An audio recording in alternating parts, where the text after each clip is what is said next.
మీరు చేసిన ధర్నా తర్వాత మీ నాయన కేసీఆర్కి, బీఆర్ఎస్ పార్టీ నాయకులకి అవమానాస్పదంగా, ఇంకా అనుమానాస్పదంగా ఉంది. మీ బీఆర్ఎస్ పార్టీ నాయకులే మిమ్మల్ని హేళన చేస్తూ కండువ వేసుకొని కవితమ్మకి పండుగ ఎక్కువ అని అంటున్నారు. ఇప్పుడిప్పుడే ప్రజలందరికీ మీ ధర్నా తర్వాత ఇంకా బాగా అర్థమైంది ఏంటి అంటే, మీకు పని పాట లేకుండా ధర్నా చేస్తూ మీ సమయాన్నే కాదు, ఇటు మా సమయాన్ని, ప్రజల సమయాన్ని కూడా వృధా చేస్తున్నట్టుగా ఉంది మీ వ్యవహారం. మా నాయన కేసీఆర్కి నోటీసులు ఇస్తే తెలంగాణకి నోటీసులు ఇచ్చినట్టే అని అన్నాం.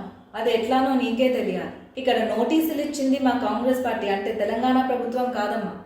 ఇక్కడ నోటీసులు ఇచ్చింది పీసీ ఘోష్ కమిటీ. ఇది కూడా తెలియని నువ్వు ధర్నాలో కూర్చొని మరి ధర్నా దేనికోసం చేస్తున్నావో అది నీకే అర్థం అవ్వాలి. ఇక్కడ మాకు ప్రజల్లాగా ఇక్కడ మాకు అర్థమైంది ఏంటంటే, నీ ధర్నా నువ్వు జాగృతిని హైలైట్ చేసుకోవడానికి మాత్రమే వాడుతున్నావు అని అర్థమైంది. మొత్తానికి ధర్నా కంప్లీట్ చేసిన తర్వాత నువ్వు ఇదంతా జాగృతిని హైలైట్ చేయడానికి మాత్రమే చేశావని, మీ నాయన కేసీఆర్ కోసం కాదు, తెలంగాణ ప్రజల కోసం అసలే కాదు అని ప్రజలకు అర్థమైంది.